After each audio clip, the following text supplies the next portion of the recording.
Neviem, či viete, ale Filip, ktorý je teraz za kamerou, s ktorým sme sa stretli a rozprávame sa, je práve príčinou toho, že ja som sa vôbec začala učiť po x rokoch života s Egypťanom po arabsky, lebo práve on ma inšpiroval tým, aký je úžasný v arabčine, aj v písme, aj vidím, ako komunikuje s Egypťanmi, sa viac pozrieť na zubok tej egyptskej arabčine a odporúčil mi práve Kvetku Kučerovú a jej kurzy a musím vám povedať, že odporúčam všetkými 10, pretože ani keď žijete s Egypťanom, ani keď žijete v Egypte, tak v podstate tú arabčinu neviete vnímať tak, ako vám ona vie vysvetliť. Ja som veľa, samozrejme, výrazov poznala, ale keď sa na to pozriete už tak, že to vidíte aj napísané, že je to nejako súvisiace s nejakou gramatikou, tak sa vám tá arabčina úplne otvorí inak a musím sa pochváliť a poďakovať teda Filipovi, že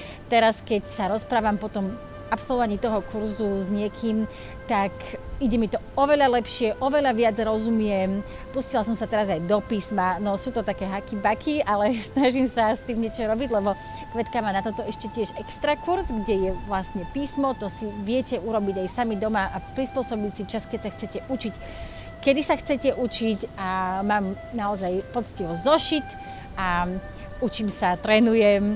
Asi v tejto chvíli vidíte aj zábery alebo o chvíľku, kde vám zase Filip ukáže, ako sa učil on písať a ak vás toto inšpiruje, tak určite skontaktujte Kvetku a spýtajte sa jej na jej kurzy. Myslím, že práve teraz sa nejaké rozbiehajú a držím vám palce. Salám.